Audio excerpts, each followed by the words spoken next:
Salam online Sikikan, kembali lagi di channel ini Amalm. Kali ini kita telah masuk chapter krisis pada story, yaitu chapter 16. Di chapter ini kita akan diperlihatkan betapa mengerikannya evolusi dari punishing virus, yang membuat bumi sudah tidak ada harapan untuk diselamatkan. Yah, memang semengerikan itu evolusi dari virus guys. Makanya bukan tanpa alasan para AI dalam story selalu memprediksi masa depan bumi yang sudah gak ketolong. Tapi yah, yang namanya story kalau bad ending ngapain juga diikutin ya guys. Langit senja mulai berseri. Angin berbisik pelan sekali. Yuk kita masuk ke dalam story. Kisah seru telah menanti. Anjay pantun. Boleh nyontek itu juga di Google Bang. He, gak jelas lu meng.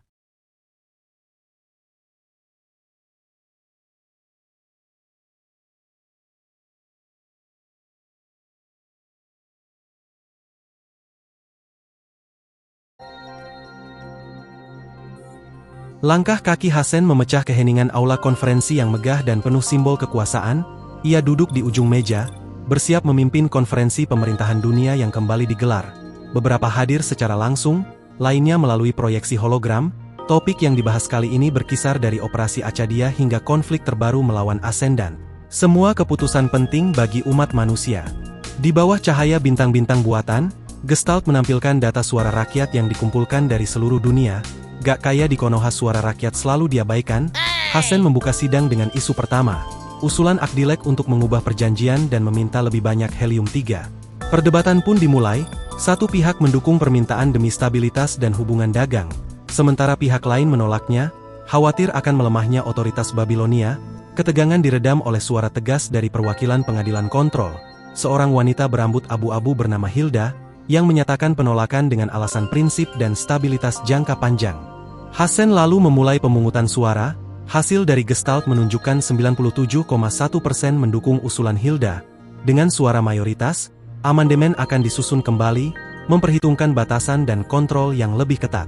Konferensi pun berlanjut ke agenda berikutnya, proposal ekspansi kekuatan militer oleh Nicola.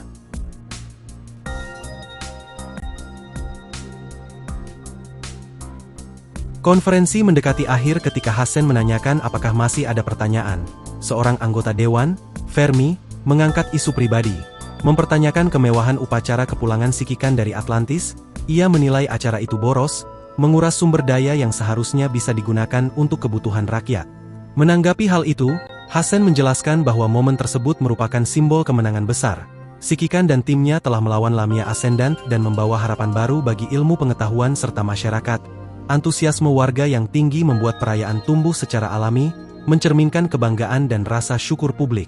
Namun, Fermi mempertanyakan kebijakan memamerkan seluruh tim Grey Raven di depan umum, karena dinilai dapat membuat mereka sulit dikendalikan, berbeda dengan pendekatan terhadap The Unding Law. Hasen membalas bahwa masyarakat yang terus dilanda perang membutuhkan sesuatu untuk dipercaya. Harapan bukanlah sesuatu yang bisa diciptakan begitu saja. Harapan muncul karena masyarakat menginginkannya, dan pemerintah hanya menjawab kebutuhan itu. Hilda yang dari pengadilan kontrol, menegaskan bahwa harapan tak pernah bisa dianggap sepele. Ia menjelaskan pentingnya sosok pahlawan dalam sejarah dan mitologi, karena dari sanalah harapan masyarakat lahir. Pahlawan memberi arah, memberi alasan untuk bertahan. Menghancurkan harapan justru akan menjadikan pemerintah musuh rakyat. Dengan penutup yang tajam, Hilda menyerahkan penjelasan lebih lanjut kepada Komandan Nicola. Nicola mengangkat kepalanya, menjelaskan bahwa tindakan itu dilakukan sebagai langkah strategis. Dengan memperlihatkan Sikikan ke hadapan publik, Kurono akan berpikir dua kali untuk bertindak gegabah. Sorotan masyarakat menjadi bentuk pengawasan paling efektif yang bahkan tak bisa diabaikan oleh Kurono. Hilda menyela singkat, menekankan bahwa perlindungan itu mungkin hanya bersifat sementara.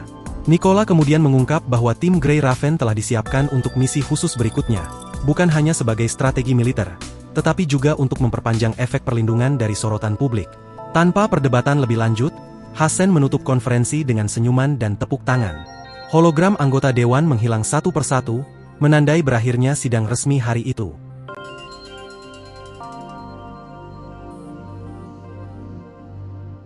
Setelah konferensi berakhir, hanya Hasen, Nicola dan Hilda yang masih tinggal di aula. Mereka berbincang secara pribadi. Nicola menyinggung keberadaan mata-mata Kurono yang tersebar di mana-mana. Namun Hasen meyakini bahwa Kurono sudah mengetahui rencana mereka, dan saat ini tak bisa berbuat banyak. Hassen mengomentari betapa jarangnya mereka berbicara secara pribadi, namun Hilda sebagai pemimpin pengadilan kontrol, ia menghindari interaksi personal demi menjaga objektivitas. Namun kali ini ada pengecualian, karena topik yang akan dibahas bersifat luar biasa penting. Hassen mengarahkan pembicaraan pada file Omega, dan menanyakan informasi terbaru dari pengadilan kontrol serta Dewan Sains. Hilda menjawab bahwa kesimpulan mengenai file Omega telah dikirim langsung ke terminal Hassen melalui saluran terenkripsi beberapa detik yang lalu.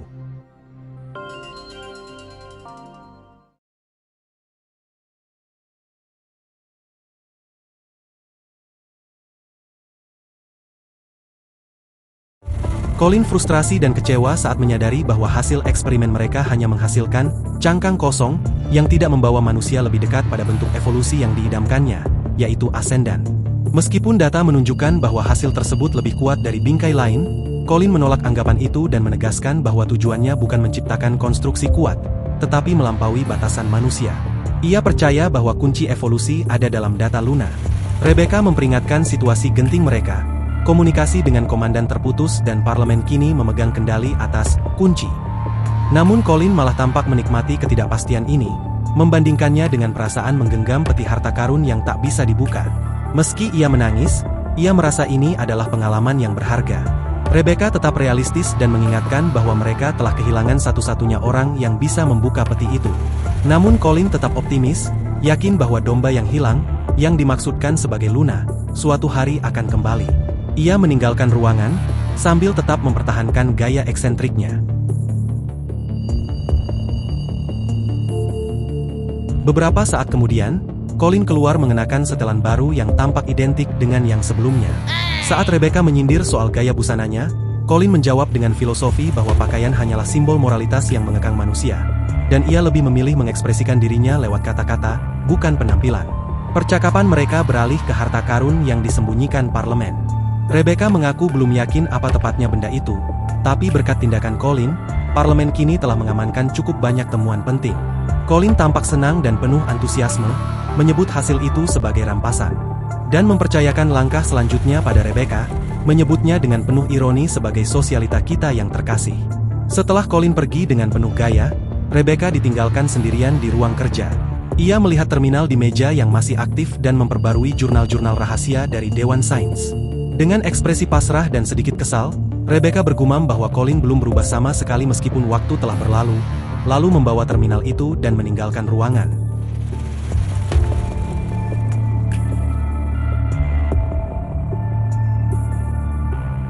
Hassen dan Nicola terdiam selama 10 menit saat mereka membaca ulang isi terminal berisi temuan dari file Omega.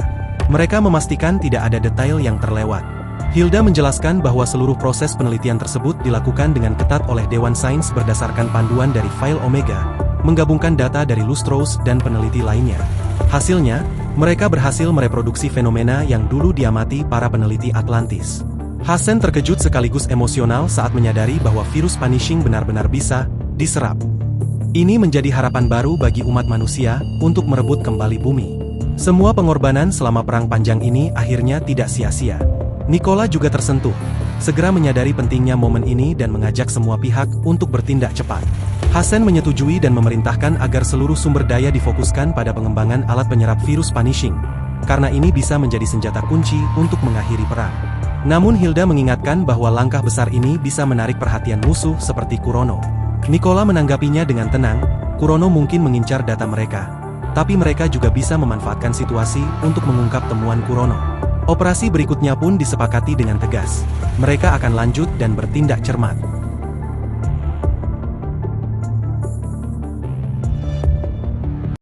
Hassen menyampaikan bahwa detail misi telah dikirim ke terminal, dan ia meminta maaf karena harus melibatkan pihak lain dalam konflik mereka.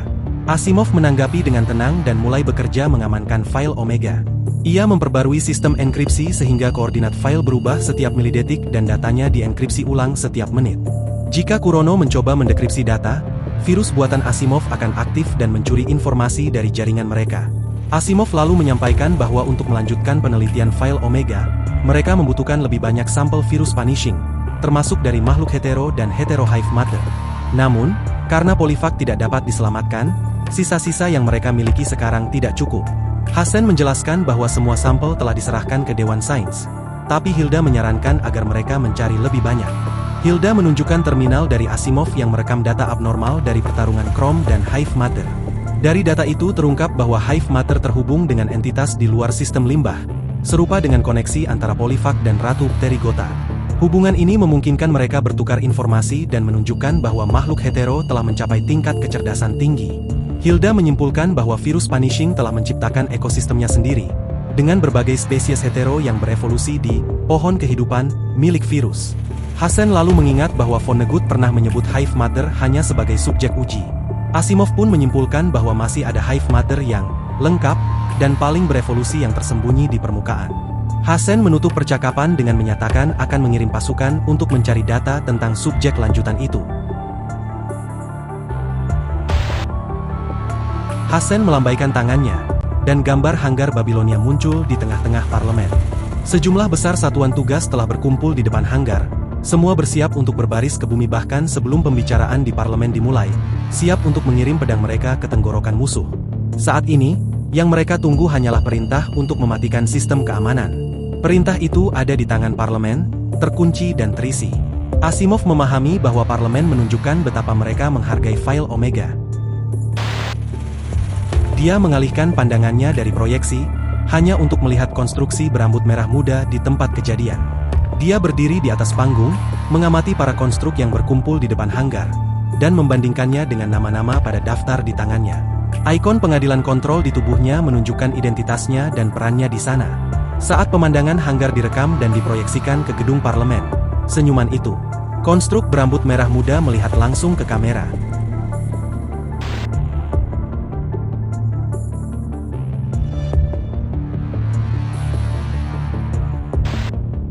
Asimov sempat merasa pikirannya menjelajah jauh melampaui kamera, hingga ke parlemen, namun saat ia mencoba memahami perasaan itu, konstruk berambut merah muda telah pergi dari hanggar. Ia kembali fokus ke terminal dan hendak menutup komunikasi, tapi Hilda menahannya dengan pertanyaan tentang pendiriannya. Sebagai peneliti utama Babilonia, jawabannya penting. Asimov menegaskan bahwa ia berdiri untuk sains, obor penerang masa depan umat manusia, bukan alat untuk menyulut perang saudara.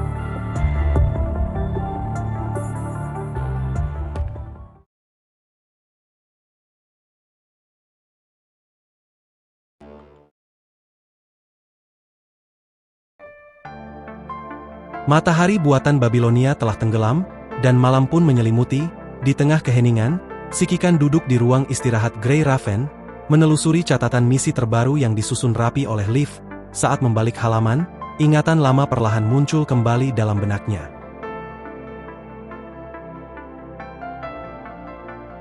Dalam perjalanan pulang dari Atlantis, Sikikan menerima transmisi terenkripsi dari Presiden Hassen. Ia mengucapkan selamat atas keberhasilan misi rahasia, dan memberitahu bahwa Grey Raven akan mendapat waktu istirahat. Ia mengungkap bahwa kendali Kurono atas Grey Raven telah diputus, dan sebagai bentuk penghargaan, akan diadakan upacara penyambutan besar-besaran di Babilonia. Namun itu bukan sekadar perayaan, Grey Raven akan diangkat sebagai simbol harapan rakyat. Sebagai pahlawan perang, setiap langkah mereka akan diawasi dan menginspirasi banyak orang. Misi mereka selanjutnya adalah meningkatkan moral, serta membangkitkan semangat kemenangan di seluruh wilayah pertempuran.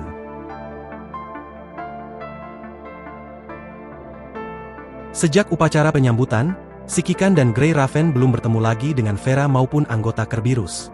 Setelah kembali ke Babilonia untuk menyerahkan laporan misi, Sikikan lebih banyak menghabiskan waktu berpindah dari satu zona aman ke zona lainnya, jauh dari garis depan.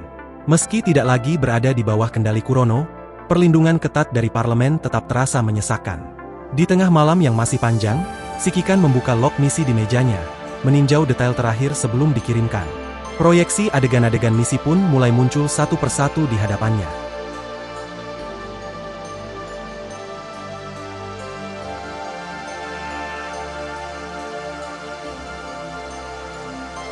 Memasuki pertempuran, dan seperti yang sudah dibilang, Grey Raven sekarang menjadi simbol pahlawan. Para prajurit lain langsung bersemangat saat mereka sampai sebagai tim bantuan, dan para korupted pun disapu bersih oleh mereka.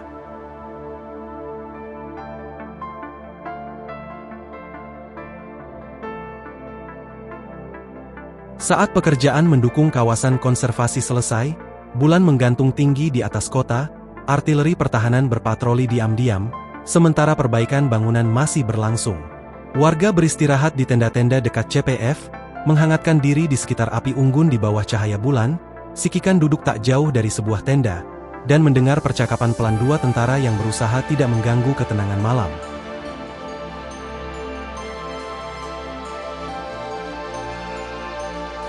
Mengapa kau tidak tidur? Tidak bisa tidur. Ada yang mengganggu pikiranmu?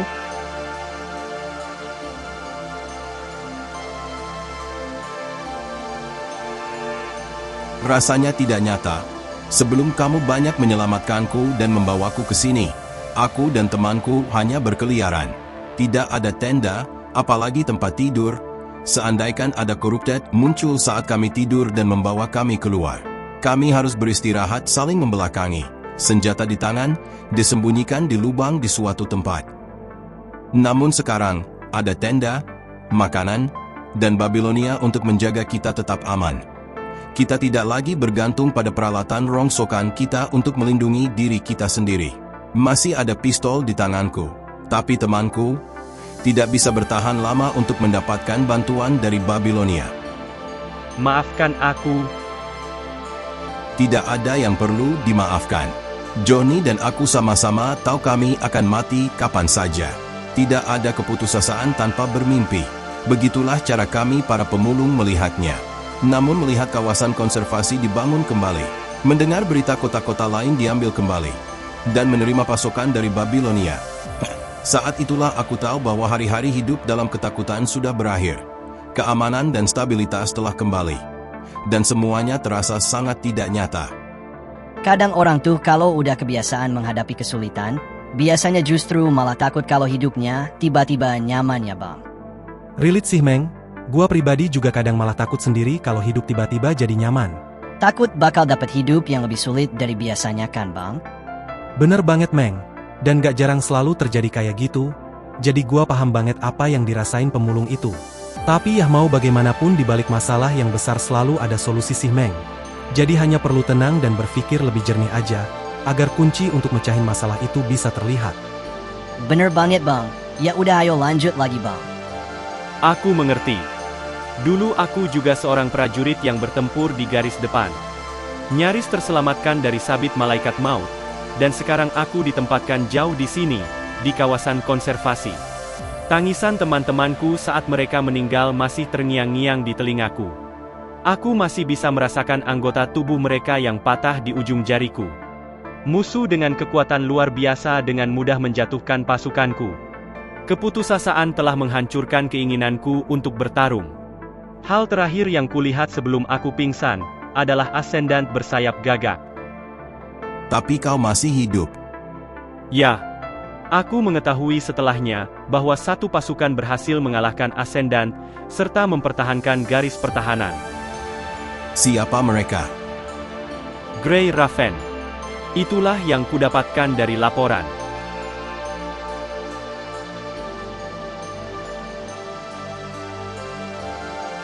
Bukankah mereka yang ada di sini tadi? Benar. Mereka masih bertempur di berbagai medan perang, bahkan hingga hari ini. Karena tentara seperti merekalah aku tidak berpikir manusia, tidak ada harapan dalam perang ini. Begitu, kita berdua hancur oleh keputusasaan, itulah sebabnya rasa aman yang kita rasakan sekarang begitu tidak nyata, kurasa. Cukup dengan hal-hal murahan. Kita masih hidup. Selama kita masih hidup, kita harus meneruskan harapan dan impian teman-teman kita serta mewujudkannya. Kau benar. Prajurit mengajak pemulung bermain kartu agar bisa tidur. Namun baru beberapa saat, pemulung kelelahan, tangannya gemetar, dan memilih beristirahat. Meski begitu, suara tangis lirih terdengar dari tendanya, prajurit pun pergi menjauh, membiarkan malam itu tetap sunyi.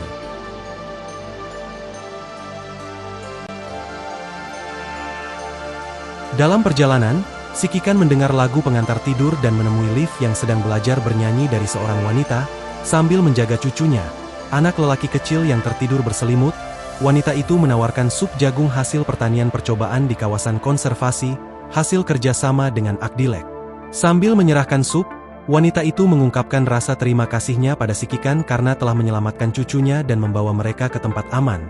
Yah, wanita ini adalah wanita di chapter X04, meski dulu mereka sempat bermusuhan, ia menyadari bahwa meski pemerintah dunia pernah meninggalkan mereka, masih ada orang-orang seperti Sikikan serta Liv yang tetap peduli. Wanita itu menangis, mengakui bahwa dirinya masih terbawa emosi, terutama karena satu-satunya keluarga yang tersisa hanyalah cucunya. Kerabat lain telah hilang karena punishing virus. Liv menghiburnya, dan wanita itu tertidur di bahunya. Liv memberi isyarat pada Sikikan bahwa ia bisa menjaga area ini. Malam pun berlanjut, dengan suhu yang menurun serta nyanyian lembut yang menemani tidur para penghuni tenda.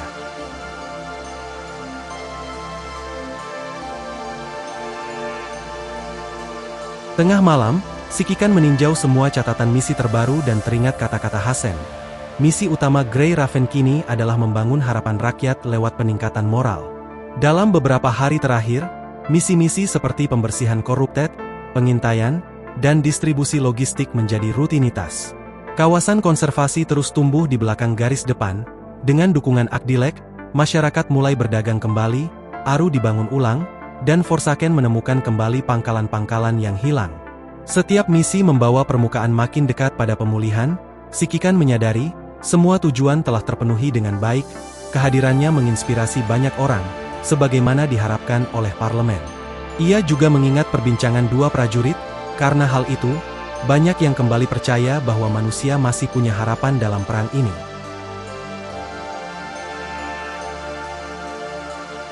Senang rasanya memiliki Grey Raven di sini. Ada harapan jika Grey Raven bersama kita. Jangan menyerah, Grey Raven datang.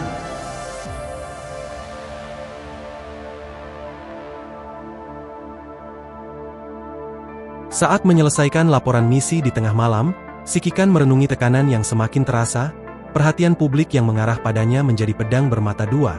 Perlindungan sekaligus tekanan, misi-misi yang dijalani kini menjadi simbol persetujuan sekaligus batasan terhadap Grey Raven. Lucia, Liv dan Lee masuk ke ruangan, membuyarkan lamunannya. Liv menyuguhkan teh hangat dan mencoba mengajak Sikikan berbicara soal beban yang ia pikul. Namun ia hanya menjawab bahwa itu semua bagian dari tugas. Lee menyuarakan keprihatinan bahwa masih banyak yang harus dilakukan, sementara Lucia mengingatkan bahwa situasi belum stabil, terutama dengan ancaman dari Kurono. Sikikan teringat peringatan Nicola, bahwa jika ia melakukan hal yang menyimpang, bahkan presiden tak bisa melindunginya. Semua tindakan Kurono, mulai dari memberi koordinat palsu hingga menyembunyikan lokasi rumah Luna, terbukti bukanlah kesalahan, melainkan ujian. Zona mati dan stagnasi korupted yang ditemukan juga menunjukkan bahwa sesuatu sedang berubah di permukaan. Sikikan menyadari bahwa semua ini belum berakhir. Ia mengerti bahwa parlemen ingin mengubah Grey Raven menjadi simbol harapan, menempatkan mereka di barisan belakang dan membentuk citra yang bisa menyenangkan rakyat, tapi di balik itu, mereka merasa sedang ditekan dan dimanfaatkan. Di tengah pemikiran ini, terminal mereka berdering, pertanda bahwa babak selanjutnya segera dimulai.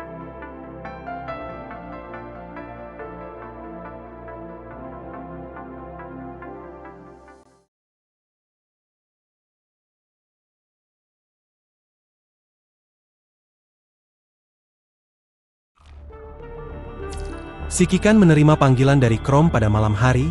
Liv menyarankan agar panggilan diterima, komunikasi pun disambungkan. Chrome meminta maaf telah mengganggu di jam tersebut. Namun Sikikan menanggapinya dengan santai, keduanya tampak saling memahami tanpa perlu banyak kata. Chrome menyampaikan bahwa Satgas saat ini sedang mencari jejak hetero Hive Mother yang tersembunyi di permukaan. Ia mengingatkan bahwa Hive Mother di saluran air yang pernah disebut Vonnegut hanyalah subjek uji coba. Setelah bertukar data dengan Asimov, Chrome mengonfirmasi bahwa masih ada makhluk hetero tingkat lanjut yang belum menetas, dan kemungkinan sedang tumbuh dengan bantuan Vonnegut. Beberapa Hive Mother yang ditemukan belum berkembang sempurna, dan ini menandakan potensi reproduksi besar dari spesies ini. Berdasarkan pengamatan terhadap Polyphag dan Hive Mother sebelumnya, Ascendant berperan penting dalam pertumbuhan mereka, dan Chrome menyebutkan 3 alasan mengapa ia menghubungi Sikikan. 1.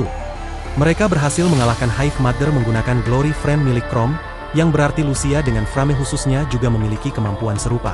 2. Hive Mother menyebabkan kelebihan beban virus punishing pada Inver Device, sehingga dibutuhkan komandan berpengalaman untuk menjaga kestabilan konstruk di lapangan.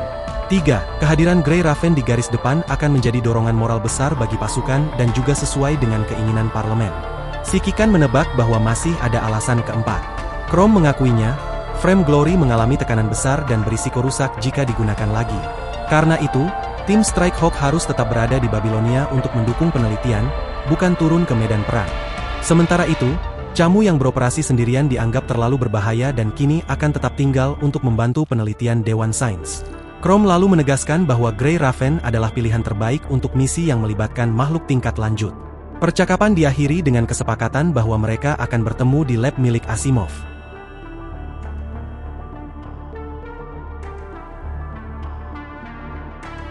Laboratorium Asimov kini tampak jauh lebih berantakan dibandingkan terakhir kali Sikikan mengunjunginya. Berbagai folder dan mesin berserakan, menyulitkan untuk mencari tempat berpijak. Asimov terlihat sibuk, tenggelam dalam laporan dan mengetik cepat di keyboard. Seorang peneliti menyambut kedatangan Chrome dan Sikikan, lalu dengan tepat menunjukkan tempat mereka berdiri berdasarkan koordinat ruangan. Sikikan bertanya tentang keberadaan anggota lainnya, dan peneliti menjelaskan bahwa mereka telah pergi setelah menyerahkan laporan. Kini, hanya mereka berdua yang tersisa. Atas nama Asimov, peneliti menjelaskan situasi terkini. Penelitian Dewan Ilmu Pengetahuan saat ini membutuhkan banyak sampel virus punishing. Sampel yang cukup akan mempercepat penelitian hingga 40%, tetapi saat ini mereka belum memiliki satu pun. Dari semua musuh yang ada, makhluk hetero adalah yang paling cocok dijadikan bahan studi karena mereka berasal langsung dari virus punishing. Di antara makhluk hetero, entitas yang sudah sangat berkembang seperti Polyphag, Siren, dan Hetero Hive Mother adalah sampel terbaik. Peneliti mengonfirmasi pernyataan Chrome sebelumnya. Hive Mother yang dibantu oleh Vonnegut kemungkinan besar merupakan bentuk paling murni dari makhluk yang terbentuk oleh virus tersebut. Peneliti kemudian mengaktifkan proyeksi bumi di tengah ruangan. Chrome menyentuh salah satu titik di peta untuk memulai pencarian terhadap target utama, subjek tingkat lanjut yang masih tersembunyi di luar sana. Di dalam laboratorium Asimov, Chrome menunjukkan lokasi selokan di bawah kota 075 pada proyeksi bumi. Ia menjelaskan dua faktor utama, data Luna yang pernah direkam oleh Ouroboros, dan perbedaan waktu antara penarikan Strike Hawk dari selokan hingga kembalinya mereka saat bertemu Vonnegut. Berdasarkan itu, Chrome menggambar lingkaran yang memperkirakan area sejauh mana Vonnegut mungkin telah bergerak. Chrome mengakui bahwa mereka tidak bisa memastikan apakah Vonnegut pergi ke tempat di mana Hive Mother tingkat lanjut berada. Namun, jika ia adalah Vonnegut, ia akan memeriksa Hive Mother selama waktu tersebut. Berdasarkan asumsi itu, Strike Hawk mulai mencari data pergerakan Vonnegut dan berhasil mendeteksi sinyal khas miliknya. Setelah melacak arah dari pusat selokan, mereka menemukan arah sinyal tersebut. Sikikan bilang semua ini masih hipotesis, namun Asimov bilang bahwa sains adalah proses menguji hipotesis. Tanpa menoleh dari monitornya, ia mendukung pendekatan tersebut. Seorang peneliti kemudian menjelaskan bahwa meskipun pembentukan Hive Mother belum sepenuhnya dipahami, mereka telah mengidentifikasi ciri khasnya. Konsentrasi tinggi dari punishing virus yang mempengaruhi medan magnet dan mengganggu komunikasi serta lingkungan di sekitarnya. Hal ini langsung mengingatkan Sikikan pada berbagai anomali yang pernah ia temui selama misi di permukaan. Saat peneliti menyebut pentingnya menemukan koordinat pasti dari anomali untuk menyempurnakan lokasi perkiraan Hive Mother, Sikikan mengungkapkan bahwa ia memiliki informasi tentang itu. Chrome dan peneliti tampak terkejut, sementara Sikikan mulai menandai semua titik anomali yang ia temui sebelumnya. Semua petunjuk dan anomali yang tersebar kini tampak saling terhubung. Sikikan menyadari bahwa ia memang sedang melewatkan sesuatu. Anomali yang tersebar itu bukanlah kebetulan, badai baru sedang terjadi. Peneliti pun menyadari pentingnya koordinat yang ditunjukkan Sikikan. Setelah Sikikan menunjukkan anomali yang ia temui, peneliti memberi isyarat pada Asimov. Asimov mulai memproses data dengan mengetuk proyeksi bola dunia, memunculkan berbagai rumus dan perhitungan kompleks. Mereka mulai menghitung berdasarkan banyak variabel: waktu, kecepatan, jalur kereta, konsumsi helium-3, luas zona mati, hingga arah gerakan Vonnegut. Chrome menyarankan untuk menggabungkan semua data dengan arah potensial pergerakan Vonnegut. Sikikan menambahkan bahwa arah tersebut berada di kisaran 41-42 derajat. Dengan bekerja sama, mereka menyatukan semua petunjuk yang sebelumnya terpisah. Rumus dan data akhirnya mengarah pada satu titik spesifik di bumi. Asimov menghentikan kalkulasi, lalu menunjuk ke titik tersebut. Itulah lokasi yang paling mungkin menjadi tempat keberadaan subjek tingkat lanjut.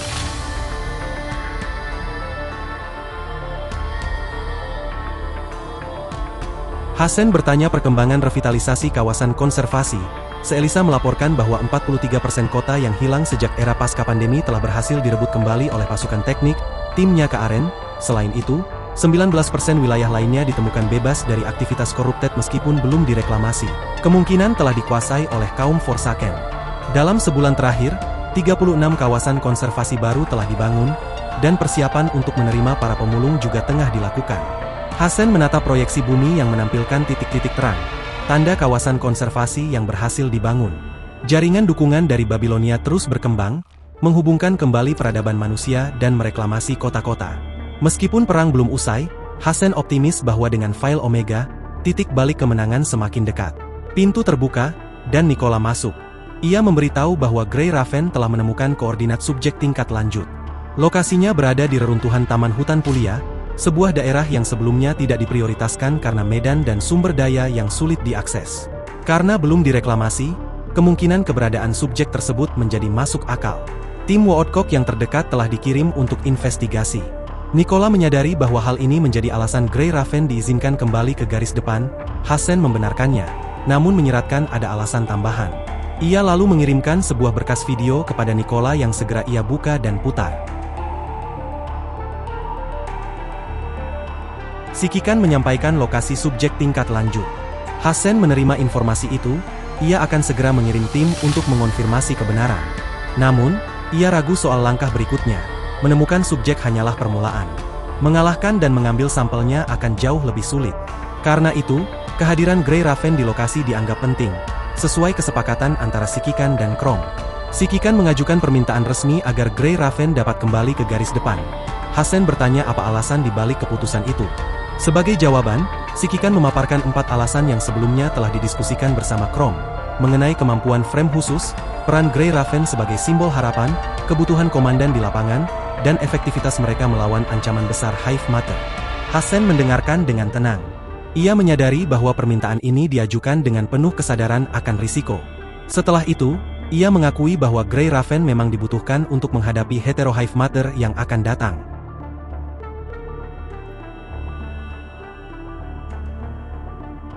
Percakapan antara Sikikan dan Hassen berlangsung intens, membahas masa lalu, masa depan, tugas, dan harapan dalam waktu yang singkat. Jiwa mereka seolah beresonansi di tengah perbincangan yang penuh makna. Setelah video berakhir, Nicola menutupnya tanpa berkata-kata. Hassen menyimpulkan bahwa keputusan Grey Raven untuk kembali ke garis depan memang tepat. Mereka melakukannya secara sukarela, dan manfaatnya lebih besar daripada risikonya.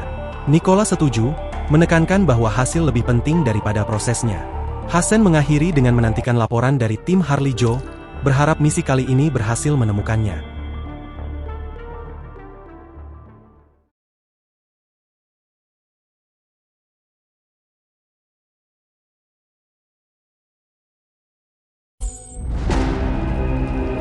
Hilda memasuki ruangan, melaporkan bahwa semua data menunjukkan keberadaan Hetero Hive Matter di bekas CPF 040, yang kini menjadi reruntuhan Taman Hutan Pulia. Ia menyerahkan laporan dengan label peringatan, membuat Hassen waspada karena label serupa sebelumnya dipakai dalam kasus Luna. Visual reruntuhan lalu ditampilkan di hadapan mereka.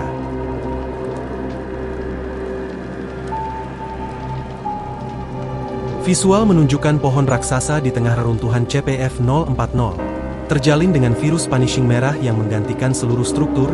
Hilda bilang Dewan Sains menemukan makhluk hetero meniru tanaman hutan dan baru saja menyerang kawasan itu.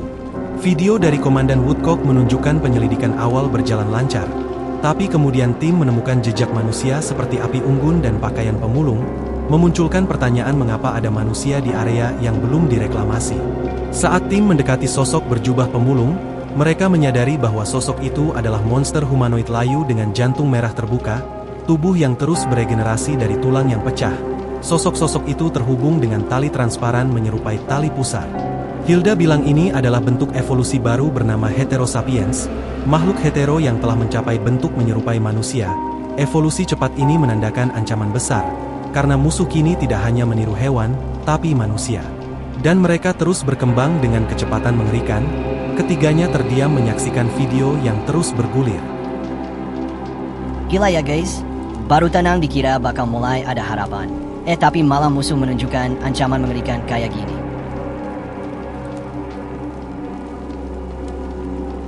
Para Hetero Sapiens menunjuk ke arah pasukan konstruksi. mulai menirukan ucapan manusia dengan suara terdistorsi, mengulang kalimat peringatan yang sebelumnya diucapkan oleh Komandan Woodcock. Kemampuan mereka meniru bahasa menunjukkan kecerdasan yang mengejutkan. Partikel merah memancar dari balik jubah mereka, memicu alarm dari perangkat inver para konstruk. Beberapa prajurit sempat terguncang, namun segera mengendalikan diri. Komandan Woodcock memerintahkan serangan. Meskipun peluru menghantam tubuh para heterosapiens, mereka terus menyerbu tanpa rasa sakit, menerjang seperti badai. Dalam waktu singkat, mereka mengepung pasukan dari segala arah, dengan korban yang terus berjatuhan dan garis tembak melemah. Woodcock akhirnya memerintahkan pasukannya untuk mundur. Video berakhir dengan adegan Komandan Woodcock yang mundur tergesa-gesa. Hassen menutup laporan. Hilda menjelaskan heterosapiens baru muncul di sekitar CPF-040, dan intel tentang mereka telah disebar ke seluruh pasukan. Dewan Sains masih menganalisis data lebih lanjut. Nicola bilang setelah menghadapi heterosapiens, mereka masih harus mengalahkan heterohive matter, dan mengambil sampel subjek tingkat lanjut, sebuah misi berisiko tinggi. Hilda juga bilang, pengadilan kontrol akan mempertimbangkan untuk menggunakan arsenal Longinus, tapi itu berarti mengorbankan pengambilan sampel yang penting untuk kemajuan Omega File. Tanpa sampel, perkembangan akan tertunda drastis. Hassen memutuskan untuk tetap fokus pada pengambilan sampel, memerintahkan pengiriman Satgas dan Grey Raven sebagai kunci utama misi. Nicola lalu mengusulkan Hans sebagai komandan lapangan, karena pengalaman dan kemampuannya dalam membuat keputusan penting secara langsung di medan perang.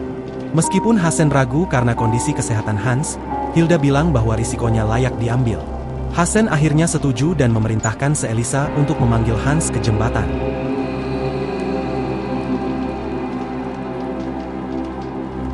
Hans tiba di jembatan dan berbicara singkat namun penuh makna dengan Hassen. Saat ditanya apakah ia siap mengorbankan nyawanya, Hans menjawab tegas bahwa hidup prajurit adalah alat bagi umat manusia. Hassen lalu memberinya wewenang untuk menyusun pasukan, dengan bantuan Nicola dan Hilda. Hans segera memilih 3 tim. 1 tim Woodcock, dipimpin Harley Joe, karena pengalamannya langsung di taman hutan dan kemampuannya dalam komunikasi. Hans meminta tambahan personel konstruksi untuk memperkuat timnya. 2 tim Egret, dipimpin Vanessa, dipilih karena efisiensi dan daya tembak mereka yang tinggi, cocok untuk menghadapi ancaman baru seperti heterosapiens. 3 tim Simon, meskipun lemah secara fisik, dipilih karena kekuatan mind beacon-nya yang hampir setara dengan psikikan, berguna untuk menstabilkan konstruk di dekat heterohive matter. Hassen menyetujui susunan tim dan memberi perintah mobilisasi. Hans menerima tugas dengan tegas dan langsung bersiap menjalankannya.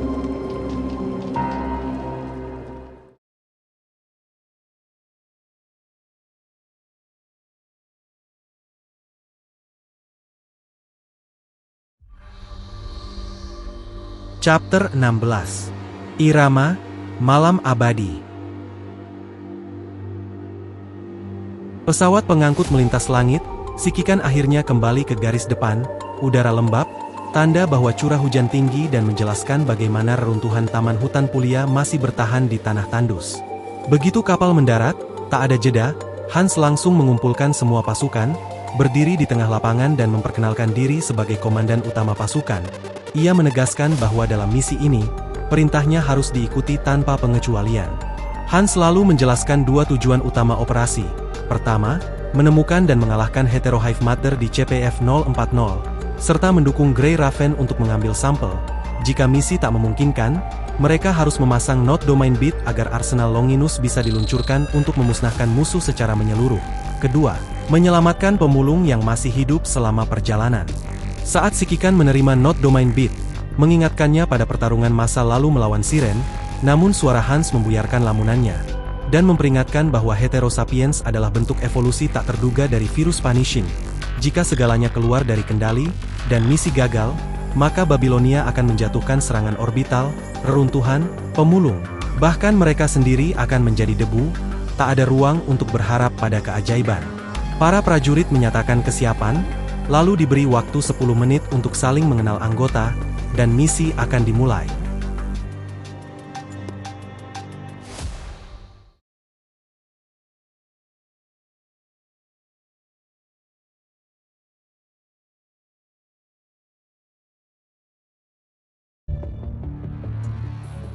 Meskipun diberi waktu untuk saling mengenal, suasana tegang di camp membuat para anggota kesulitan membuka diri, sadar akan bahaya di reruntuhan taman hutan. Semua orang fokus mempersiapkan perlengkapan mereka.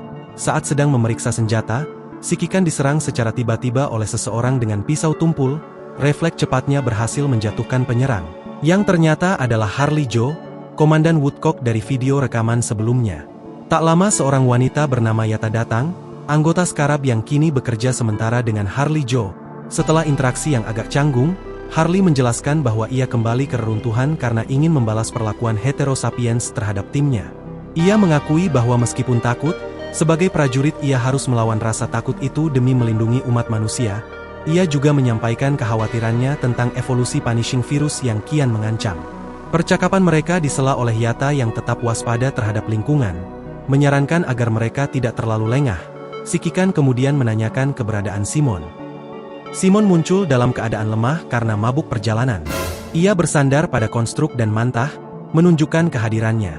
Harley Joe menenangkan Simon sambil bercanda, mengungkap bahwa Simon sebelumnya hanya menahan rasa tidak nyaman karena takut pada Hans. Saat itu, Lucia dan yang lain kembali dari pengintaian dan kaget melihat anggota regu asing. Harley memperkenalkan dirinya, Yata, dan Simon kepada tim Grey Raven, meskipun Yata membantah kedekatan mereka. Tiba-tiba, suara tegas Hans memanggil semua anggota untuk berkumpul. Ia mengingatkan bahwa suara keras bisa menarik Hetero Sapiens. Simon terkejut dan bereaksi berlebihan, membuat Hans memelototinya sebelum memberi komando kepada tim untuk bersiaga. Hans meminta laporan dari Harley Joe. Harley melaporkan bahwa beberapa tanaman bersinar merah di taman melepaskan cairan yang meningkatkan kadar virus punishing. Ia menduga tanaman tersebut terkait dengan heteroplants, dan memperingatkan bahwa kerusakan masif pada mereka bisa memperparah kondisi taman dan sekitarnya. Vanessa dari tim Egret juga melapor bahwa penerbangan pengintaian mereka gagal, karena diserang oleh makhluk hetero yang menyerupai artileri udara dan melakukan serangan bunuh diri. Serangan itu hanya muncul ketika mereka mendekati pohon besar di pusat taman. Hans menyimpulkan bahwa taktik musuh telah berkembang, dan ini menjadi pertanda buruk. Ia memerintahkan Harley Joe dan Yata untuk mengambil posisi sayap, menyusun formasi garis, dan mengingatkan agar Grey Raven tetap di tengah sebagai kekuatan inti.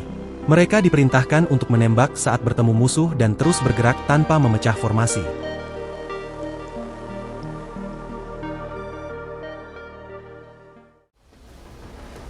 Saat regu bergerak memasuki area yang lebih dalam di taman hutan, Lucia memperingatkan bahwa tingkat kontaminasi di udara meningkat. Lee mengingatkan semua orang untuk tetap waspada karena informasi tentang Hetero Sapiens masih terbatas. Sistem mendeteksi partikel udara yang berasal dari satu arah, mengindikasikan sumber kontaminasi. Liv menemukan tanda yang mencurigakan, sebuah panduan milik Adia yang tampak baru. Berdasarkan jejak kaki, ia menyimpulkan bahwa itu milik seorang pria dewasa. Tak lama kemudian, sistem memperingatkan bahwa mereka semakin dekat ke sumber, dan modul visual mulai diretas. Sementara itu, Harley Joe mengonfirmasi bahwa ia dan Yata mengendalikan sayap formasi. Hans mendeteksi adanya gangguan komunikasi yang berulang dan memerintahkan semua regu untuk menjaga jarak aman sembari terus bergerak maju. Sistem kembali mengonfirmasi bahwa partikel udara berasal dari arah yang sama, dan modul visual kembali mengalami peretasan. Menyadari situasi yang genting, Hans memerintahkan agar semua pertarungan direkam oleh unit konstruksi pendukung untuk mengumpulkan informasi sebanyak mungkin tentang makhluk hetero.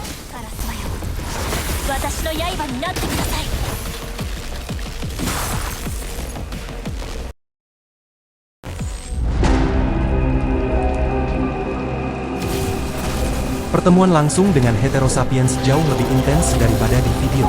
Tubuh mereka hancur oleh tembakan Egret, pecahannya menghantam kerangka luar para prajurit. Setelah pertempuran, Hans memerintahkan inspeksi cepat sebelum perjalanan dilanjutkan. Sementara adrenalin perlahan mereda, suara Hetero Sapiens masih terdengar di sekitar taman. Gangguan komunikasi berhenti, dan pesan penting dari Babilonia masuk.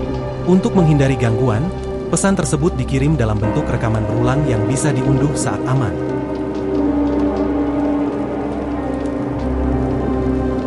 Hans membuka lampiran pesan dari Babilonia dan menayangkan video yang menunjukkan kemunculan Red Tide.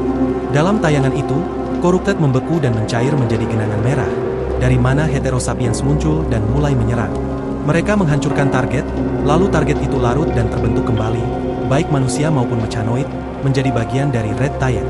Lucia mengenali fenomena itu, sementara Hassen muncul di akhir proyeksi dan menjelaskan bahwa Hetero Sapiens kini bermunculan di seluruh dunia, menyebar melalui Corrupted dan membentuk Red Tide skala kecil. Virus Punishing meningkat tajam dan mengubah banyak wilayah menjadi zona mati. Harley Joe kaget, mengira Red Tide sudah dibersihkan, tapi Hans menjelaskan bahwa kemunculan Red Tide belum pernah benar-benar dipahami. Kali ini, Red Tide lebih agresif, menyebar cepat lewat Heterosapiens. Hassen menegaskan bahwa ini adalah bentuk ancaman baru yang membutuhkan respon serius. Hans mengingatkan bahwa kemenangan masa lalu tak boleh membuat lengah. Musuh terus berevolusi, dan umat manusia harus terus bertahan dan melawan. Ia lalu memerintahkan analisis data hasil pertempuran. Beberapa konstruk, termasuk Eleanor dan Liv, maju dan melaporkan hasil analisis mereka yang telah disinkronkan ke semua terminal. Liv menyampaikan bahwa ada temuan yang bisa membantu mengatasi situasi di lapangan.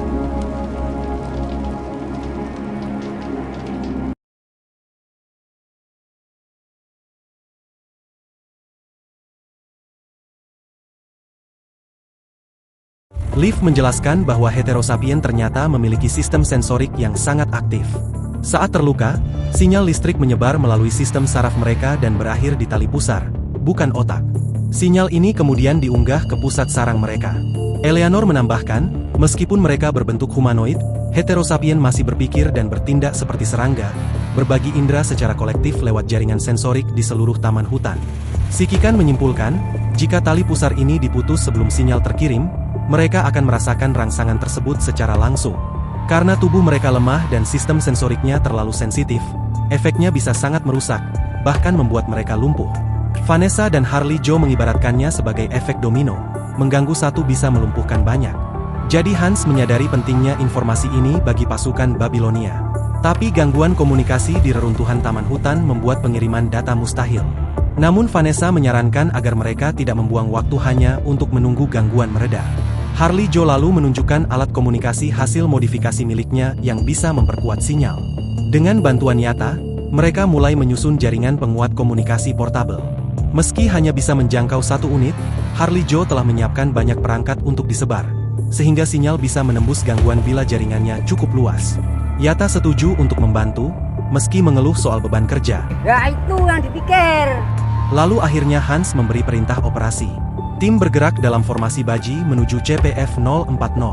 Egret di depan, Grey Raven dan tim Hans di belakang, sementara Harley Joe dan Yata berada di belakang untuk menyebarkan amplifier, dilindungi oleh tim Simon. Seluruh pasukan bergerak maju, siap menjalankan rencana.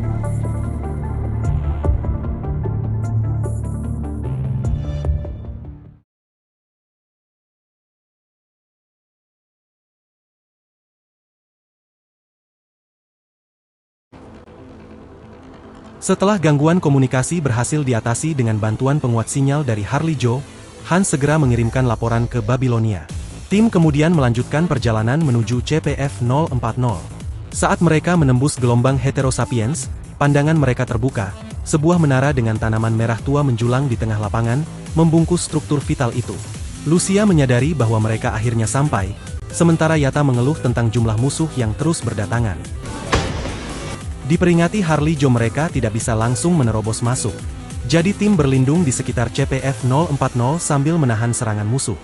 Liv memindai kondisi CPF dan melaporkan bahwa menara masih aktif, tetapi dalam mode daya rendah. Beberapa bagian rusak dan konsentrasi virus punishing meningkat. Eleanor menambahkan, banyak lorong di dalam menara tertutup oleh tanaman buatan makhluk hetero. Jadi tim harus terus melakukan pemindaian untuk menemukan jalur aman. Hans bertanya apakah ada tanda-tanda pemulung, namun hasilnya nihil. Ia lalu menyusun ulang strategi. Vanessa diminta memimpin Egret menjaga pintu masuk menara, dan memastikan jalur mundur tetap aman dari serangan musuh. Hans mengizinkannya menggunakan taktik apapun yang diperlukan. Selanjutnya, Hans menunjuk celah di puncak CPF, memerintahkan Harley Joe serta Yata untuk memanjat dan membukanya, menciptakan jalur keluar kedua sebagai cadangan jika tim utama terjebak di dalam.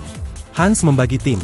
Timnya akan memimpin masuk ke CPF, diikuti tim Simon di belakang, dan Grey Raven di tengah.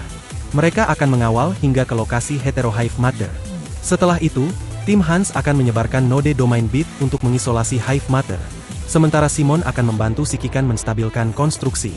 Mind Beacon akan menjadi penghalang terakhir untuk mencegah infeksi konstruksi.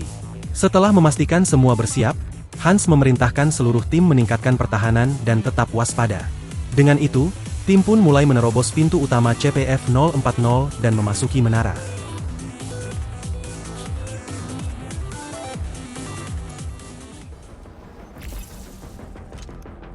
Hans memerintahkan support konstruk untuk memindai rute aman. Dan support menemukan saklar untuk menonaktifkan filter kipas. Nonaktifkan kipas dan mereka bisa lewat, namun bertemu hetero. Setelah dihajar mereka menemukan saklar lain dan terus maju, hingga masuk lebih dalam lagi.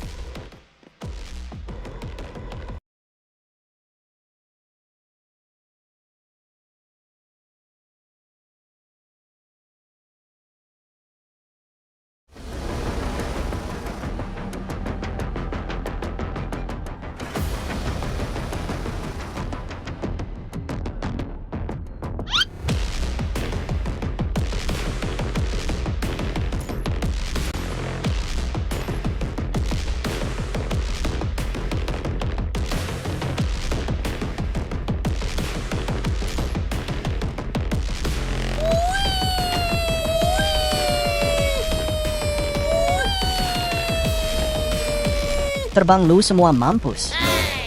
Ya elah ketinggalan satu. Lu urus dah sisanya bang. Nanggung amat. Ya udahlah lanjut guys. Melewati beberapa bagian jembatan, perlu beberapa mekanik tertentu untuk lolos dari sini. Contohnya seperti menggeser kotak ini untuk menghalangi kipas bagian depan agar tidak terjatuh. Saat sudah melewati lanjut untuk menaiki lift, agar lift bisa naik cukup hancurkan papan ini yang akan meniup tuas agar lift bisa naik ke atas.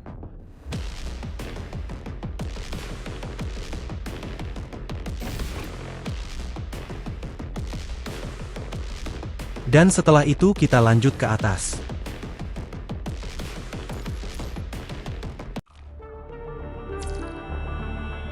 Gerbang di dalam CPF hancur, dan pasukan konstruksi menerobos masuk sambil menembakkan senjata. Setelah asap menghilang, mereka menemukan posisi tim Hans. Laporan menunjukkan tanda pertempuran dengan Heterosapiens, tapi bukan dari tim Hans atau pemulung. Tim Simon dilaporkan berhasil menjaga kestabilan para konstruksi di dalam menara dengan mencegah infeksi, dan mengatasi anomali perangkat infer. Hans kemudian mengaktifkan simpul domain bit ketiga, membentuk koordinat segitiga di atas sarang Mother Heterohive tingkat lanjut. Menyadari besarnya ancaman, Hans mempersiapkan diri untuk kemungkinan terburuk, menggunakan Longinus Arsenal jika Grey Raven gagal. Setelah itu, ia memimpin timnya keluar ruangan untuk menjalankan misi khusus yang hanya bisa dia selesaikan sebagai panglima utama.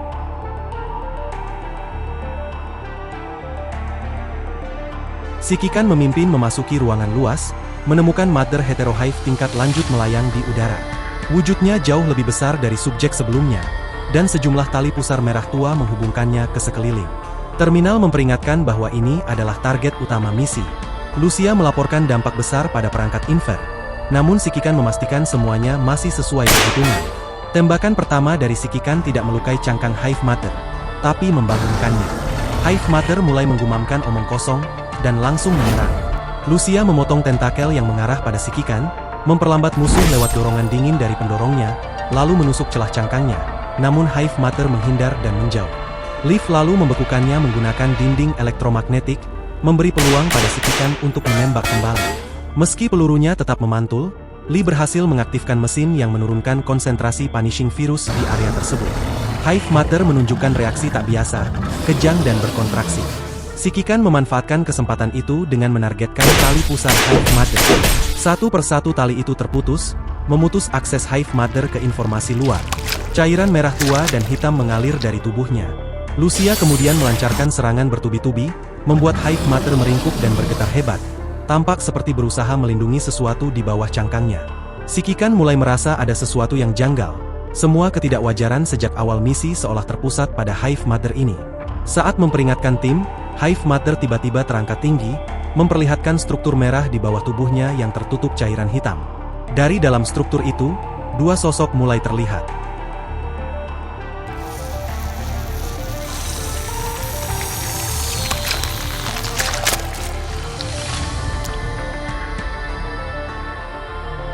Dengan tetesan cairan terakhir, dua sosok misterius jatuh dari tubuh Mother Heterohive. Dalam keadaan lemah, Mother tergantung di udara oleh tali pusar yang tersisa, dan tentakelnya bergoyang tak berdaya. Sikikan dan tim langsung bersiaga, ketegangan di udara begitu pekat hingga terasa sulit bernapas. Kedua sosok baru itu, sepasang kembar, berwujud sangat mirip manusia, bahkan melampaui sekadar tiruan. Pandangan mata mereka tidak tertuju pada Sikikan atau tim, melainkan seolah menembus semua orang, melihat langsung ke umat manusia sebagai keseluruhan. Sosok laki-laki berkata, "Este no es nuestro final."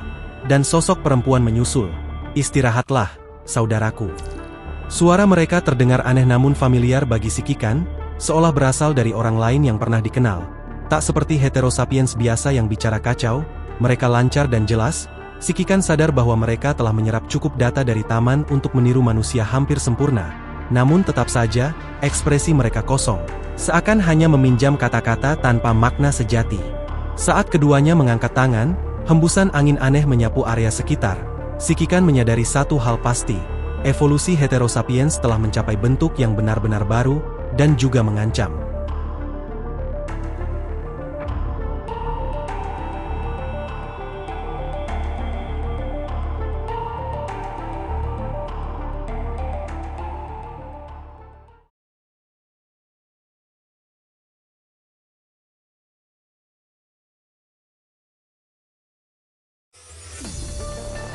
Setelah kemunculan si kembar, para heterosapiens menggeram keras, heterotanaman menunduk sebagai bentuk ketundukan, aura dari si kembar, ciptaan sempurna punishing virus, jauh melampaui ancaman heterohive matter. Si Kikan terlempar ke dinding oleh serangan mendadak, sambil melindungi Liv dari serangan langsung. Meski dibantu Simon menstabilkan konstruk, tubuh si Kikan nyaris mencapai batas karena menjaga ketiga Grey Raven dari infeksi. Di sisi lain, Lee, Lucia, dan Liv kewalahan karena tekanan mental serta serangan tak terlihat dari si kembar. Liv sadar bahwa serangan itu berasal dari peluru hitam, tiruan dari serangan si Kikan sebelumnya terhadap heterohive matter. Peluru itu diarahkan ke Lucia dan Lee. Si Kikan segera menyelamatkan Lucia dengan menerobos bahaya, menariknya dari lintasan peluru. Dengan cepat Lucia memberikan katananya, dan si Kikan melemparkan ke arah Lee, menghancurkan sandaran dan menyelamatkannya dari tembakan. Namun efek dorongan memaksa tubuh si Kikan jatuh ke tanah bersama Lucia. Saat mencoba menyerang balik, semua tembakannya dihentikan oleh heterohive matter yang meski lemah, masih melindungi anak-anaknya. Dengan tubuh compang-camping serta tentakel yang tersisa, ia berjuang melindungi si kembar. Saat si Kikan bersiap menyerang lagi, tiba-tiba rasa sakit membakar muncul dari perutnya. Salah satu tentakel matter telah menembus tubuhnya, dan si Kikan tahu ia bertindak dengan naluri seorang ibu.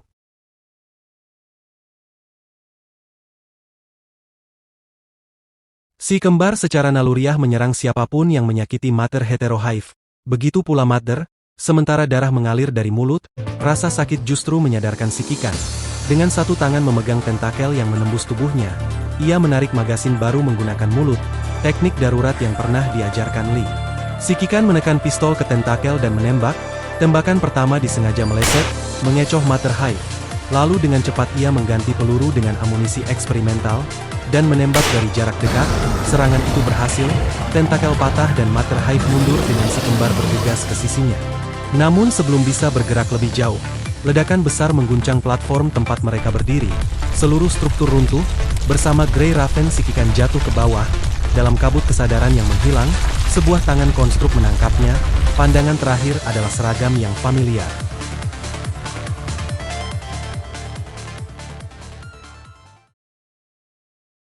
Setelah platform runtuh, Simon melapor bahwa Grey Raven berhasil diselamatkan, namun ledakan telah memutus akses mundur, memaksa tim mencari jalur keluar baru melalui puncak menara, sesuai rencana darurat Harley Joe. Si Kikan masih tak sadarkan diri, tubuhnya lemah akibat luka dari tentakel mater heterohive. Lee memanfaatkan output energi dari rangka luar untuk mempertahankan fungsi hidupnya. Sementara itu, efek gangguan pada Lucia dan lainnya akhirnya mereda. Mereka segera bergegas mendekati si Kikan.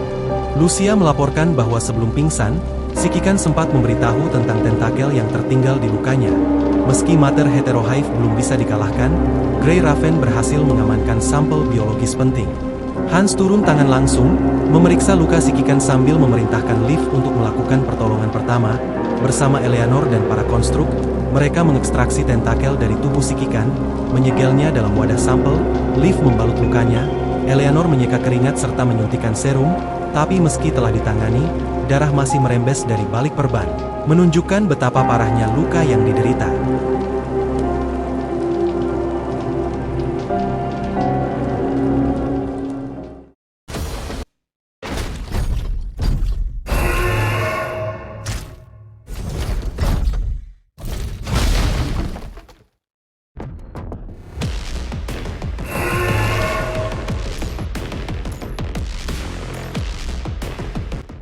mulai melakukan evakuasi, sambil dikejar-kejar sama monster gila itu, berlari ke atas hingga mencapai lift.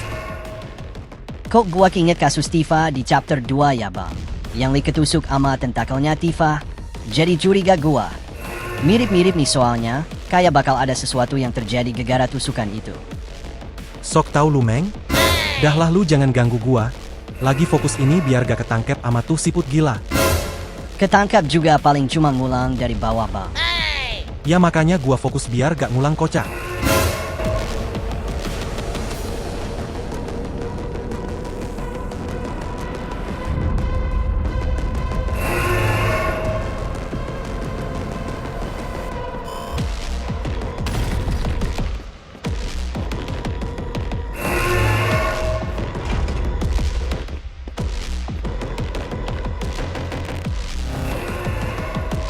Saat sampai, lift mengalami sedikit macet, tapi masih bisa digunakan, dan mereka mulai menuju rute yang telah ditentukan.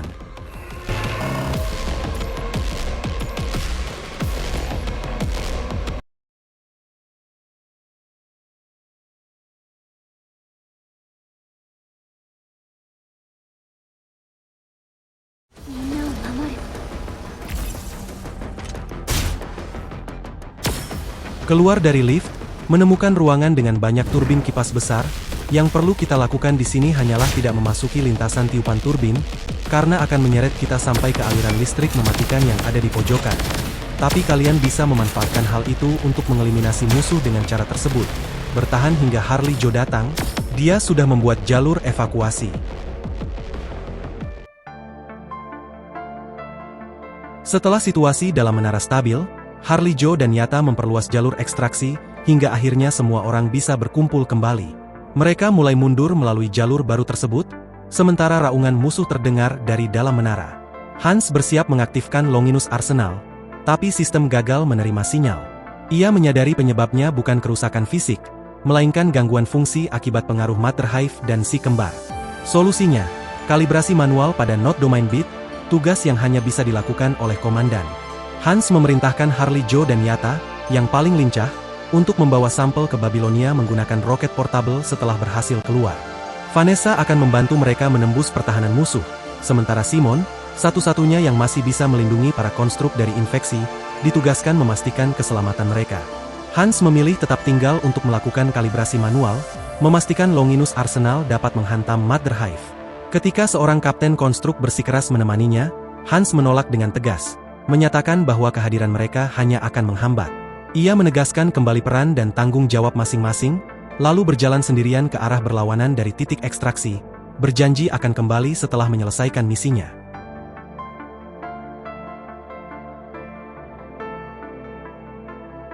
Berjalan sendirian menuju Not Domain Bit, Hans melewati menara yang telah dipenuhi konsentrasi tinggi virus punishing. Para heterosapien telah pergi, namun bahaya sejati justru datang dari dalam, virus dan penderitaan fisik. Baju pelindungnya tak lagi mampu menahan paparan, dan tubuhnya mulai menunjukkan kerusakan parah. Pembuluh pecah, organ rusak, dan darah mengucur dari matanya.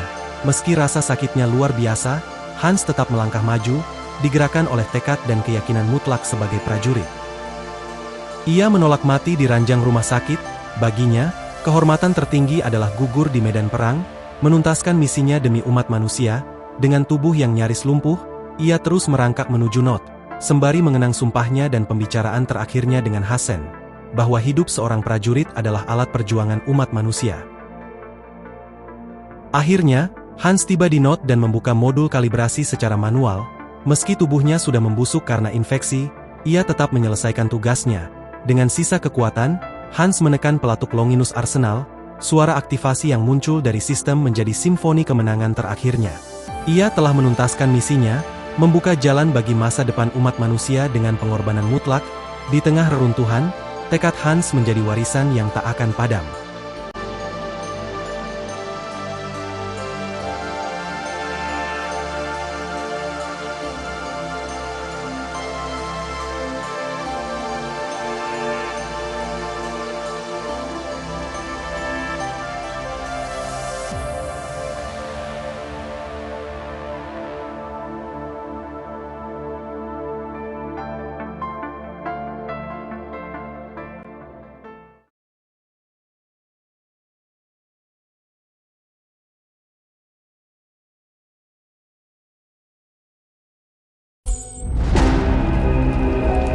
Harley Joe dan tim melarikan diri melewati hutan, dipimpin Egret yang membakar area sekitar CBF-040 untuk menghalangi kejaran heterosapien. Meski terus diburu dari segala arah, mereka fokus menerobos sambil mengirimkan sampel, berpacu dengan waktu melawan virus Punishing. Setelah berhasil menerobos hutan, tim Harley Joe tiba di lapangan terbuka dan segera meluncurkan sampel ke Babilonia. Vanessa menembakkan suar sebagai tanda keberhasilan. Saat tim beristirahat, Babilonia mengabarkan bahwa 2 pemulung selamat ditemukan bersama serum CPF-40. Suasana sempat membaik, namun Simon tiba-tiba kolaps akibat beban mental berat dari penggunaan Mind Beacon. Ia mulai mengalami pendarahan parah, dan para konstruk segera memberikan pertolongan di tengah kepanikan. 2 sosok misterius terlihat mendekat dari kejauhan. 2 heterosapien kembar yang lahir dari Mater Heterohive muncul. Kini tumbuh kuat dan cepat, bergerak menuju kamp darurat. Mereka datang sebagai penjaga yang membalas pelanggaran wilayahnya. Harley Joe segera memimpin pasukan untuk bersiap bertempur.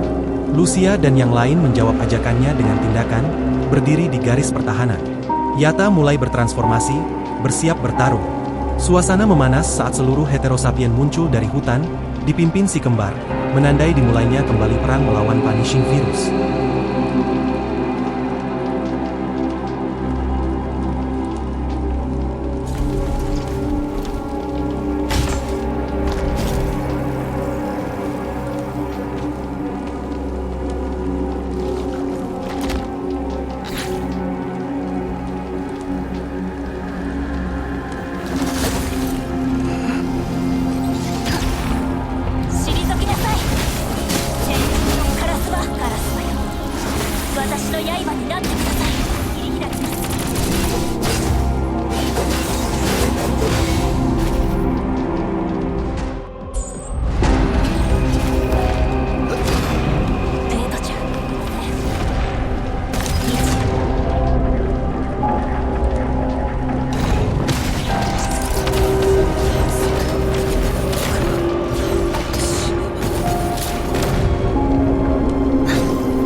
Sikikan terombang-ambing dalam kegelapan, seolah bermimpi tanpa akhir. Ledakan suara dan nyala api merah membanjiri kesadarannya, lalu berubah menjadi keheningan mutlak. Dalam sunyi itu, ia melihat Simon, Hans, dan para konstruk, termasuk mereka yang tak sempat ia selamatkan. Mereka memberi hormat padanya sebelum menghilang.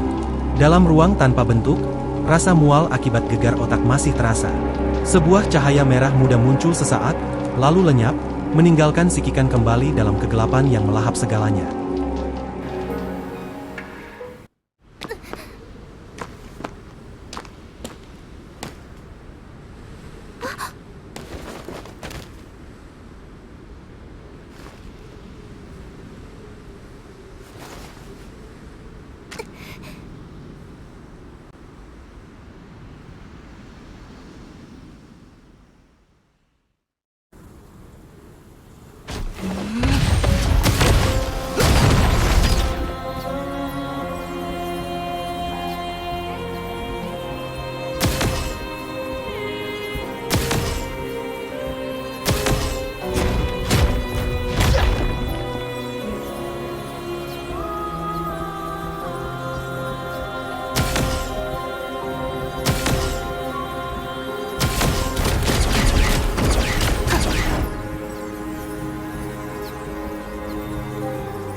Saat si kembar hendak membunuh Leaf, cahaya terang dari langit muncul.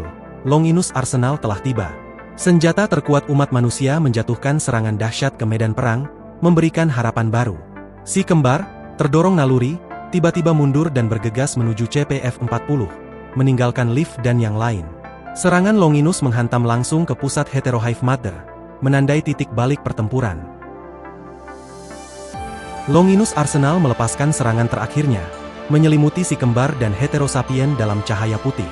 Mother Heterohive hancur menjadi debu, diikuti ledakan dahsyat yang melahap segalanya. Nyawa, harapan, dan mimpi. Saat serangan berakhir, seluruh Heterosapien lenyap tanpa jejak, menghilang dari dunia di bawah cahaya penghancur Longinus. Setelah serangan Longinus, CPF-40 berubah menjadi kawah besar. Dari sana, cairan merah muncul dan membentuk ulang tubuh humanoid serta tanaman hetero yang layu. Si kembar, kehilangan sosok, Mater, berdiri lama di tepi kawah, termenung. Mereka menyaksikan benih dandelion melayang pergi ke langit, simbol akan kepergian dan pertumbuhan. Tanpa lagi memiliki tempat untuk kembali, si kembar meninggalkan lokasi itu. Mereka memulai perjalanan baru di dunia yang penuh infeksi, tumbuh bersama waktu hingga menyaksikan akhir dari segalanya.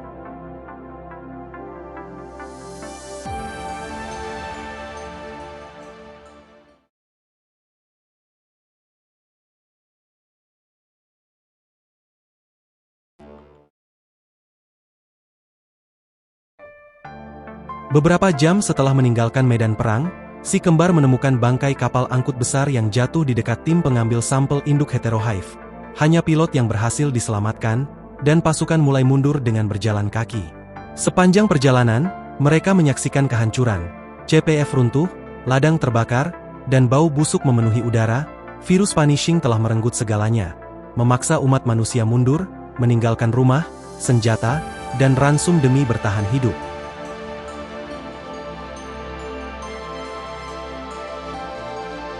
Leaf yang meski tubuhnya nyaris runtuh setelah pertempuran, terus menyeret korban yang terluka ke tempat aman. Dia tak lagi ingat berapa banyak nyawa yang coba diselamatkan.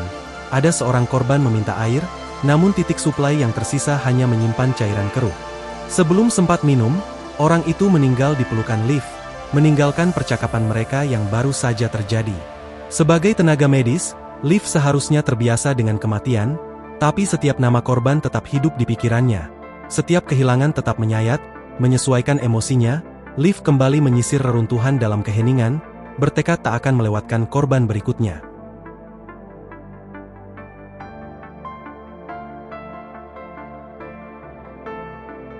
Leaf tahu bahwa selama virus Punishing merusak bumi, tidak ada seorang pun yang mampu berhenti untuk berduka. Apakah kesunyian abadi dalam kematian merupakan satu-satunya obat untuk kenyataan menyedihkan ini?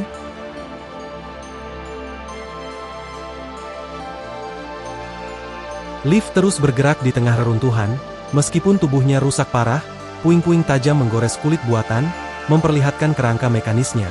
Saat menyelamatkan korban yang tertimbun, ia menemukan seorang konstruk kecil, gadis dengan rambut putih yang kini ternoda darah dan api. Gadis itu berkata ingin pulang, dan Leaf mencoba menenangkannya. Melihat wajah gadis itu, Leaf teringat masa lalunya, saat ia pernah menyelamatkan seorang anak yang mirip di tengah kemunduran pasukan. Namun kini, anak itu berubah menjadi prajurit mesin seperti dirinya, terluka dan hancur. Leaf mulai bertanya-tanya, apakah ia benar-benar menyelamatkannya, atau justru mengirimnya kembali ke dalam siklus penderitaan serta peperangan yang tak berujung. Ia memikirkan semua yang telah berjuang bersamanya, Hans, Simon, Lucia, Lee, hingga Sikikan, dan menyadari bahwa banyak dari mereka kini telah tiada. Saat angin berhembus melewati medan perang, sekantong benih hidrangea dari gadis itu terbawa ke tangannya. Tapi benih itu sudah rusak, terendam darah dan bahan bakar, dan tidak ada lagi yang bisa menanamnya. Leaf sadar bahwa kehancuran ini terjadi di mana-mana, kota-kota, pertahanan, dan peradaban manusia telah runtuh. Kini, umat manusia tidak lagi disatukan oleh harapan, melainkan oleh keputusasaan yang ditinggalkan virus Punishing.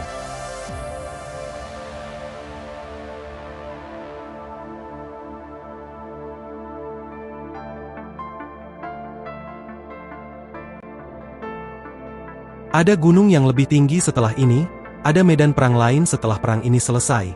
Selama Punishing virus masih ada di bumi, Tidak ada yang akan diperbaiki, ini adalah perjuangan Sishean, di mana ketenangan sesaat dengan mudah hancur pada saat berikutnya. Bagaimana cara umat manusia memutus siklus yang tak ada habisnya ini? Bagaimana cara umat manusia memutus siklus yang tak ada habisnya ini?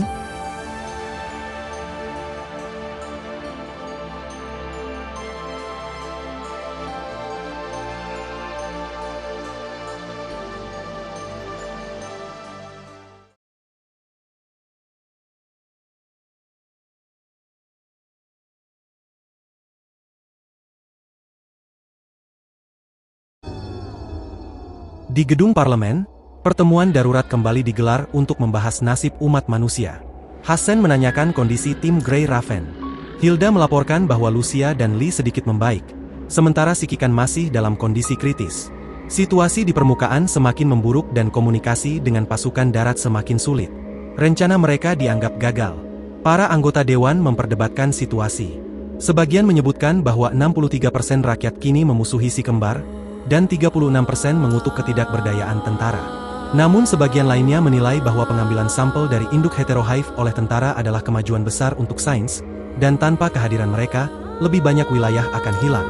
Transportasi antara permukaan dan markas juga terganggu. Makhluk hetero bersayap kini muncul di lebih banyak lokasi dan terbang semakin tinggi, bahkan membentuk kelompok yang mengancam jalur udara. Gestalt menyampaikan bahwa mayoritas populasi menganggap pendekatan lama sudah tidak relevan. Sebagian besar menginginkan langkah berani demi masa depan, meskipun penuh risiko. Presiden Hassen menutup pertemuan dengan keyakinan bahwa walau umat manusia terus mengalami kegagalan, mereka juga selalu bangkit kembali. Virus punishing mungkin telah menjebak mereka dalam keputusasaan, tetapi harapan untuk membuka jalan keluar masih ada, dan mungkin selalu berada di tangan mereka sendiri.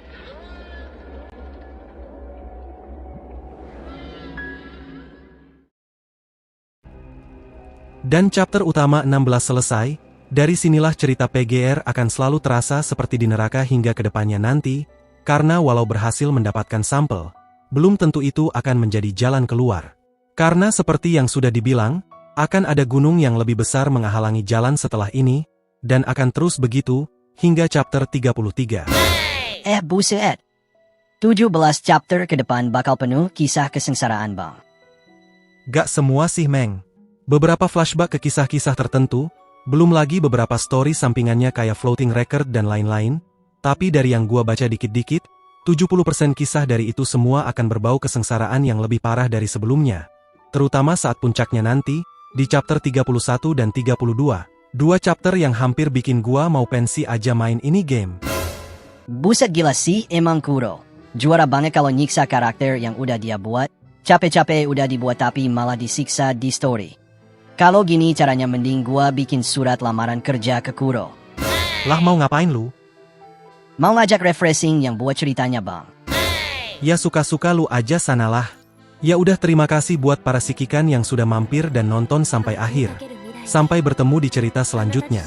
Salam online sikikan.